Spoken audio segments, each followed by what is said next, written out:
Praise the Lord. കർത്താവിന്റെ അതിപരിശുദ്ധമായ നാം വാഴ്ത്തപ്പെടട്ടെ. ഈ നല്ല സമയത്ത് ഓർത്ത് ദൈവത്തെ സ്തുതിക്കുകയും വാഴ്ത്തുകയും ചെയ്യുന്നു. വിവിധ സ്ഥലങ്ങളിൽ രാജ്യങ്ങളുമായിരുന്ന ദൈവത്തിന്റെ വചനം കേൾക്കുന്ന എല്ലാ പ്രിയപ്പെട്ടവർക്കും കർത്താവായ യേശുക്രിസ്തുവിന്റെ വിധിയേറിയ നാമത്തിൽ എന്റെ സ്നേഹ വന്ദനത്തെ അറിയിക്കുന്നു.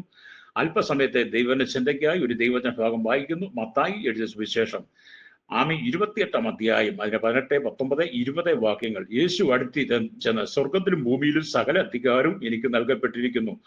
ആകയാൽ നിങ്ങൾ പുറപ്പെട്ട് പിതാവിന്റെയും പുത്രന്റെയും പരിശുദ്ധാത്മാവിന്റെയും നാമത്തിൽ സ്നാനം കഴിപ്പിച്ചു. ഞാൻ നിങ്ങളോട് കൽപ്പിച്ചതൊക്കെയും പ്രമാണിപ്പാൻ തക്കവണ്ണം ഉപദേശിച്ചുകൊണ്ട് സകല ജാതികളിൽ ശിഷ്യരാക്കിക്കൊള്ളുകയും ഞാനോ ലോകാവസാനത്തോളം എല്ലാ നാളും നിങ്ങളോട് കൂടെയുണ്ട് എന്ന യേശു ശിഷ്യന്മാർ കൊടുത്ത അന്ത്യകൽപ്പനയാണ് സ്നാനം എന്ന് പറയുന്നത്. ഹല്ലേലൂയ. സ്നാനം എന്ന് പറയുമ്പോൾ പിതാവിന്റെയും പുത്രന്റെയും പരിശുദ്ധാത്മാവിന്റെയും നാമത്തിൽ സ്നാനം വെക്കുക എന്നുള്ളതാണ്. ഹല്ലേലൂയ. ഈ സ്നാനത്തെക്കുറിച്ച് കാലാകാലങ്ങളായിട്ട് വളരെ വിവാദമായ പ്രശ്നങ്ങൾ പലരും ഉണ്ടാക്കിക്കൊണ്ടിരിക്കുന്നത് കാണാൻ കഴിയും. വളരെ വിവാദമായ സംസാര വിഷയമായി സ്നാനത്തെ മാറ്റിയിട്ടുണ്ട്. ഹല്ലേലൂയ. സ്നാനമെന്ന് കേൾക്കുമ്പോൾ തന്നെ ചിലരുടെ അകത്ത് ചങ്ക് പിടയുകയാണ്. സ്നാനമെന്ന് കേൾക്കുമ്പോൾ തന്നെ പലരും ഭയപ്പെടുകയാണ്. എന്തിനാണ് നിങ്ങൾ സ്നാനത്തെ ഭയപ്പെടുന്നത്? സ്നാനം എന്താണ്? ഹല്ലേലൂയ.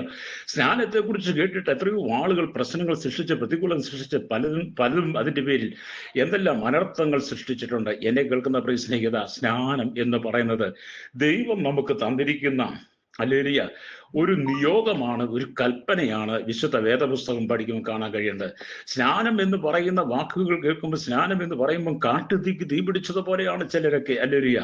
അതിന്റെ ഒന്നും ആവശ്യം ഇവിടെ ഇല്ല എന്നുള്ളതാണ്. വിശുദ്ധ തിരുവെഴുത്തിനകത്ത് കർത്താവായ യേശുക്രിസ്തു ശിഷ്യന്മാർക്ക് കൊടുക്കുന്ന അന്ത്യകൽപ്പന എന്താണ്? നിങ്ങൾ സ്നാനപ്പെടണം.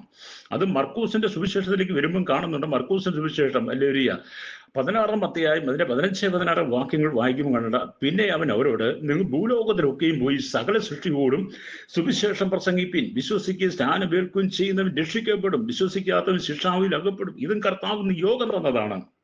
എന്നാൽ ലൂക്കോസ് സുവിശേഷത്തിലേക്ക് വരുമ്പോൾ യോഹന്നാൻ വന്ന് കർത്താവായ യേശുക്രിസ്തുവിനെ പ്രസംഗിച്ചു. ഹല്ലേലൂയ. യോഹന്നാന്റെ പ്രസംഗം കേട്ട് അനേകർ യോഹന്നാന്റെ സ്നാനം വിശ്വസിച്ച് യോഹന്നാനിൽ സ്നാനമേറ്റു. എന്നാൽ അവിടെ എഴുതിയിരിക്കുന്നത് ലൂക്കോസ് സുവിശേഷന്റെ 7:29-30 വായിക്കുമ്പോൾ കാണാൻ കഴിയുന്നുണ്ട്. സ്തോത്രം. ഹല്ലേലൂയ. എന്നാൽ സ്തോത്രം, ജനമൊക്കെയും ചുങ്കക്കാരും കേട്ടിട്ട് യോഹന്നാന്റെ സ്നാനം ഏറ്റതിനാൽ ദൈവത്തെ നീതീകരിച്ചു. എങ്കിലും പരീശന്മാരും ന്യായശാസ്ത്രിമാരും അവനാൽ സ്നാനം ഏൽക്കാതെ ദൈവത്തിന്റെ ആലോചന തങ്ങൾക്ക് വ്യർത്ഥമാക്കി കളഞ്ഞു. കണ്ടോ, ഇവിടെ ദൈവത്തിന്റെ ആലോചനയാണ് സ്നാനം എന്ന് പറയുന്നത്. പരീശന്മാരും ശാസ്ത്രിമാരും ദൈവത്തിന്റെ ആലോചന വ്യർത്ഥമാക്കി കളഞ്ഞു എന്ന് നമുക്ക് ഈ ഭാഗത്ത് കാണാൻ കഴിയും. എന്നെ കേൾക്കുന്ന പ്രശ്നികത, സ്നാനം എന്ന് പറയുന്നത് ഒരു മതത്തിന്റെ വലിയ ചിന്തയല്ല, ഒരു മതത്തിന്റെ അടിസ്ഥാനം, ഒരു മതത്തിന്റെ പ്രമാണമല്ല. സ്നാനം ഒരു മതത്തിലേക്ക് ചേർക്കുന്നില്ല, ഒരാളുടെ പേര് മാറ്റുന്നില്ല, ഒരാളിനെ മറ്റൊരു തരത്തിലേക്ക് കൊണ്ടുപോകുന്നില്ല. സ്നാനം എന്ന് പറയുന്നത് ദൈവ കൽപ്പനയാണ്. അതുകൊണ്ടാണ് പിതാവിന്റെയും പുത്രന്റെയും പരിശുദ്ധാത്മാവിന്റെയും നാമത്തിൽ സ്നാനപ്പെടണമെന്ന് പറയുന്നത്. വിശ്വസിക്കുകയും സ്നാനം വീഴ്ക്കുകയും രക്ഷിക്കപ്പെടുന്നത് പറഞ്ഞത്. അപ്പം വെള്ളത്താലും ആത്മാവിനാലും ജനിക്കാതെ ആർക്കും ദൈവരാജ്യത്തെ പ്രവേശിക്കാൻ കഴിയുകയില്ലെന്ന് യേശു നിക്കോദീമോസിനോട് പറയുന്നത് യോഹന്നാന്റെ സുവിശേഷം 3:5 കാണാൻ കഴിയും. ഹല്ലേലൂയ. അപ്പോസ്തലപ്രവൃത്തി 2:18 വരും, നിങ്ങൾ മാനസാന്തരപ്പെട്ട് നിങ്ങളുടെ പാപങ്ങളുടെ മോചനത്തിനായി സ്നാനം ഏൽക്കണം. മാനസാന്തരപ്പെടുന്നവന് ദൈവം നൽകിയിരിക്കുന്നതാണ് സ്നാനം എന്ന് പറയുന്നത്. ഹല്ലേലൂയ. അപ്പൊ മാനസാന്തരപ്പെട്ട വ്യക്തി എന്ത് ചെയ്യണം? സ്നാനമേറ്റേ മതിയാവുള്ളൂ. അപ്പോസ്തലപ്രവൃത്തി 22:16 വരുമ്പോൾ അവന്റെ സ്നാനം വിളിച്ച് സ്നാനമേറ്റന്റെ പാപങ്ങളെ കഴുകിക്കളയെന്ന് ശൗലിനോടുള്ള ബന്ധത്തിൽ അഥവാ പൗലൂസിനുള്ള ബന്ധത്തിൽ നമുക്ക് അവിടെ കാണാൻ കഴിയും. ഹല്ലേലൂയ. അപ്പോൾ തന്നെ സ്നാനം എന്ന് പറയുന്നത് ദൈവത്തിന്റെ നിയോഗമാണ്, ദൈവ കൽപ്പനയാണ്, ദൈവത്തിന്റെ ആലോചനയാണ്. അതൊരിക്കലും മതത്തിലേക്ക് ചേർക്കും, മതം മാറ്റുന്നത്, ഒരു തന്നെ പേര് മാറ്റുന്ന, ഒരു സംഘർഷം ഉണ്ടാക്കുന്ന, ഒരു വിദ്വേഷം വരുത്തുന്നതല്ല, ദൈവ കൽപ്പനയാണ്. വീണ്ടും ദൈവത്തിന്റെ വചനം വായിക്കാൻ കാണുന്നുണ്ട്. റോമാലേഖനത്തിലേക്ക് വരുമ്പോൾ 6:3-4 വാക്യങ്ങൾ വായിക്കുമ്പോൾ അവന്റെ മരണത്തിൽ പങ്കാളികളാകുവാൻ സ്നാനം ഏറ്റിരിക്കുന്നു എന്നതാണ്. അപ്പം യേശുവിന്റെ മരണത്തോട് പങ്കാളിയായി തീരുന്നതാണ് സ്നാനം. ഗലാത്യ ലേഖനം 3:27 വായിക്കുമ്പോൾ ക്രിസ്തുവിനോട് ചേരുവാൻ സ്നാനമേറ്റ നിങ്ങളെല്ലാവരും ക്രിസ്തുവിനെ ധരിച്ചിരിക്കുക. അപ്പം ക്രിസ്തുവിനോട് ചേരുവാൻ, അവരുടെ മരണത്തോട് പങ്കാളിയായി തീരുവാൻ. ശിശു സ്നാനം എന്ന് പറയുന്നത് ക്രൈസ്തവ സഭയുടെ സഭയുടെ അടിസ്ഥാനമാണ്. ഒരു വീട്ടിൽ, ഒരു ക്രൈസ്തവ കുടുംബത്തിൽ ഒരു ശിശു ജനിക്കുമ്പോൾ ഹല്ലേലൂയ, ജനിച്ച കുഞ്ഞിനെ ചില ദിവസങ്ങൾ കഴിയുമ്പോൾ അവിടെ പള്ളിയിൽ കൊണ്ടുപോയി മാമോദിസ മുക്കാറുണ്ട്. ആ മാമോദിസ മുക്കുന്നതോടൊപ്പം ആ കുട്ടി ഇന്ന കുടുംബത്തിൽ ഇന്ന ആളുടെ മകനെ ജനിച്ചുവെന്ന് പള്ളിയുടെ രജിസ്റ്ററിലേക്ക് പേര് വരികയാണ്. അതുകൊണ്ട് ആ കുട്ടിയുടെ പേര് ദൈവരാജ്യത്തിൽ ചേർക്കപ്പെടുന്നില്ല എന്ന് നമ്മൾ തിരിച്ചറിയണം. നിങ്ങൾ ഒരുപാട് വിവാദങ്ങൾ ഉണ്ടാക്കിയാലും നിങ്ങൾ വേദപുസ്തകം വായിച്ചു നോക്കണം. ഹല്ലേലൂയ. അപ്പൊ യേശുക്രിസ്തു പോലും സ്നാനം ഏറ്റെടുത്ത 30-ാമത്തെ വയസ്സിലാണ്. യേശുവിനെ ഒരിക്കലും യേശുവിന്റെ അമ്മയായി മറിയും യോസഫും ശിശുശാനും അഥവാ അന്നത്തെ നിയമമനുസരിച്ച് ചെയ്തില്ല. യേശു 30-ാം വയസ്സിൽ യോർദാനിൽ യോഹന്നാൻ സ്നാപകനെ സ്നാനമേറ്റു നമുക്ക് കാണാൻ കഴിയും.